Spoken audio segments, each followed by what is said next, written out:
हर एक ब्लॉगर की इच्छा होती है कि उसका ब्लॉग बहुत फास्ट हो जाए। जब भी कोई यूजर उनके ब्लॉग को जो देखे, या अगर आप एक ब्लॉगर होंगे तो सोचते होंगे आपके ब्लॉग को अगर कोई देखे तो तुरंत लोड हो जाए। और इसकी रिगार्डिंग मैंने बहुत पहले AMP के बारे में बताया भी था, या ऑलरेडी आप AMP प्रोजेक्ट के बारे में जानते होंगे, जिसका फुल फॉर्म है एक्सेलरेटेड मोबाइल पेजेज, जो कि गूगल के द्वारा प्रोवाइड कराया जाता है। और ये एक फ्रेमवर्क है जिसमें ये होता है कि आपका वेबसाइट पे चाहे कैसा भी होस्टिंग इस्तेमाल आप क्यों ना कर रहे हो, लेकिन वेबसाइट का स्पीड जो है गूगल खुद बूस्ट कर देगा। तो ऐसे कंडीशन में हर एक ब्लॉगर की इच्छा होती है, लेकिन मैं कहूँगा कि यार आप भूल से भी AMP अपने ब्लॉग पे, वेबसाइट पे प्रोजेक्ट इस्तेमाल नहीं करिए। इसको नहीं करना है। आप कहेंगे यार ये कैसे? तो AMP प्रोजेक्ट से एक तो फ़ायदा मिलेगा, लेकिन इसके बाद कितना नुकसान है ये आपको जानना है ना, तो इस वीडियो को कंप्लीट पूरा अच्छे से देखिएगा। हेलो दोस्तों, मेरा नाम है अजय और आप देख रहे हैं एज इन्फॉर्मर। सबसे पहले AMP का इस्तेमाल क्यों करते हैं? क्योंकि अगर आपको रीज़न पता चल जाएगा तभी तो जानिएगा कि यार इस रीज़न से करते हैं, लेकिन एक रीज़न के बदले जो है बहुत सारे इसका जो है नुकसान है। तो रखना चाहिए AMP या हटाना चाहिए, ये तो डिसाइड करिएगा तभी, जब आपको पहले ये पता हो कि AMP क्यों इस्तेमाल किया जाता है। देखिए, जनरली क्या है कि जैसे जैसे इंटरनेट का स्पीड बढ़ रहा है, लोगों की इच्छाएं भी बढ़ रही है, उसको लगता है या कोई भी यूज़र है लगता है कि यार जल्दी से जल्दी कोई भी वेबसाइट बस एक क्लिक करे और लोड हो जाना चाहिए। और इसी के लिए जितने भी इंटरनेट रिलेटेड कंपनियां हैं टॉप लेवल को, वो चाहते हैं यूज़र को जल्दी से जल्दी, मतलब अगर उनका वेबसाइट 1 सेकंड में लोड हो रहा है तो वो चाह रहे हैं कि उससे भी मिली सेकंड, मतलब कुछ मिली सेकंड में लोड हो जाए। किसी का 4 सेकंड में लोड हो रहा है तो वो चाह रहा है 2 सेकंड में लोड हो जाए, किसी का 3 सेकंड तो चाह रहा है, वो भी चाह रहा है 1 सेकंड में लोड हो जाए।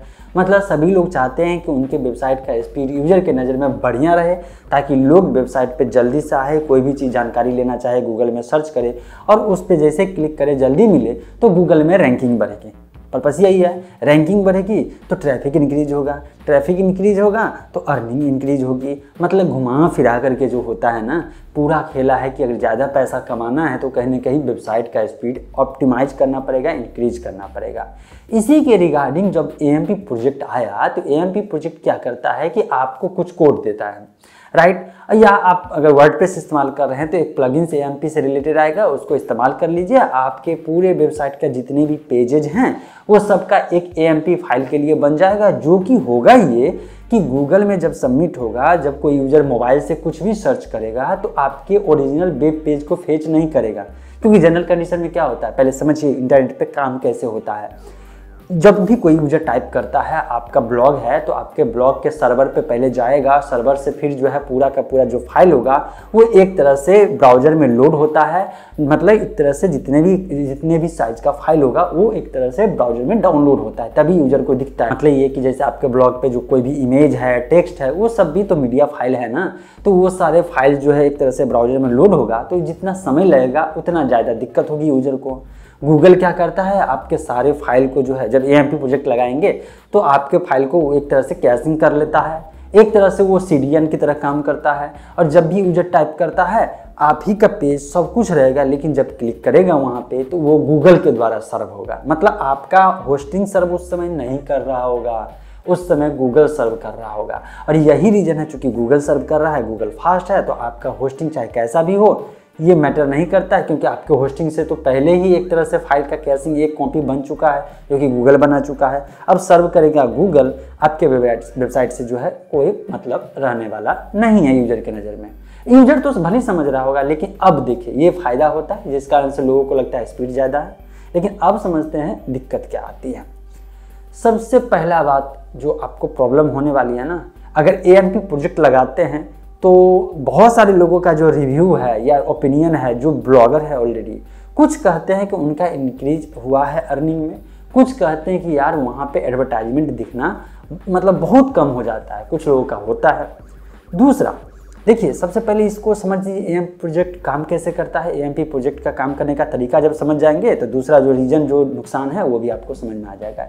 AMP प्रोजेक्ट में क्या करता है कि बहुत सारे CSS, बहुत सारे जावास्क्रिप्ट को वो जो एलिमिनेट कर देता है। और जो यूजर को दिखाने के लिए एसेंशियल चीज़ होता है ना, बस वही दिखाता है। अब देखिए यहाँ पे आपको प्रॉब्लम क्या हो गया, जब CSS और जावास्क्रिप्ट जो है एलिमिनेट होता है क्योंकि स्पीड इंक्रीज करने के लिए, तो ऐसे कंडीशन में आपके बहुत सारे ऐसे एलिमेंट जो वेबसाइट पे दिखाना चाहते हैं वो नहीं दिखेगा।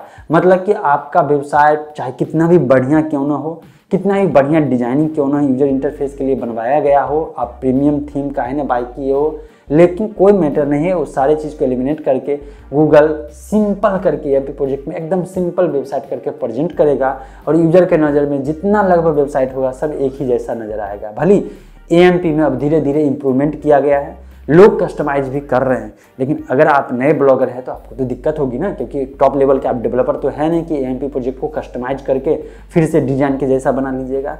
तो ऐसे में आपको दिक्कत हो जाएगी। यही रीजन है CSS और जावास्क्रिप्ट को ब्लॉक करने के कारण। और इससे भी बढ़ के जो दिक्कत आती है दोस्तों, वो होता है डोमेन ऑथोरिटी के बारे में।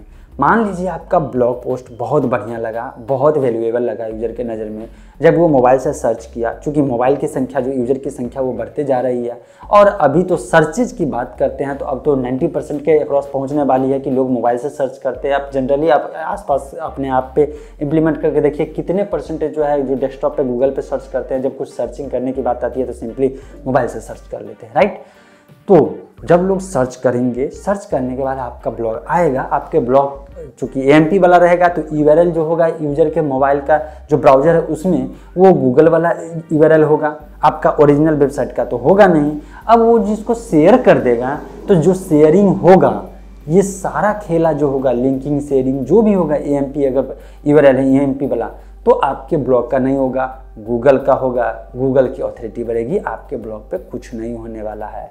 देखिए मैं पहले ही बोल देता हूँ, अगर आप न्यूज एजेंसी के फील्ड में है, आपका ब्लॉग जो है एकदम लेटेस्ट इन्फॉर्मेशन जो एक दिन में वो ख़त्म हो जाता है, अगर इस टाइप का है तब EMP में जाइए। अदरवाइज मैं कहूँगा EMP भूल से भी इस्तेमाल नहीं कीजिए। मैं भी इस्तेमाल किया था, पर्सनली मैं इस्तेमाल किया, बाद में जा कर के EMP को हटाना पड़ा। अब प्रॉब्लम ये हो जाती है कि EMP वाला अगर URL रैंकिंग हो गया, बहुत जगह आपका शेयरिंग हो गया, तब आपको बहुत ज़्यादा दिक्कत होने लगती है। इसीलिए मैं आपसे इतना ही कहूँगा भाई साहब, अगर आपने EMP प्रोजेक्ट को इम्प्लीमेंट नहीं किया है तो मेरा खुद का जो ओपिनियन है उसके अनुसार बता रहा हूँ कि EMP आप इस्तेमाल नहीं करिए। अरे यार, ये जो EMP प्रोजेक्ट है ना, इसका इस्तेमाल लोग क्यों करना चाहता है या आप ही क्यों करना चाहेंगे? स्पीडें इंक्रीज करने के लिए ना। लेकिन अब तो आप जान रहे हैं कि इंटरनेट स्पीड जो है धीरे धीरे 4G के बाद 5G आएगा, तो लोगों को इतना फ़र्क नहीं पड़ने वाला है। क्योंकि जो लोग वीडियो ब्राउजिंग ज़्यादा करते हैं वो लोग, जबकि वीडियो ब्राउजिंग में क्या है कि स्पीड अच्छा रहेगा तभी ब्राउज करेंगे, तो इतना तो ख़राब रहेगा नहीं कि आपका वेब पेज लोड नहीं हो पाएगा। एनीवे, आप अपना जो ओपिनियन भी नीचे कमेंट सेक्शन में ज़रूर मेंशन कीजिएगा। मैंने अपना ओपिनियन आपको बता दिया, और कंटेंट मेरा बढ़िया लगता हो ना तो लाइक करके जाइए। एनीवे, मिलते हैं अपडेटेड इन्फॉर्मेशन के साथ।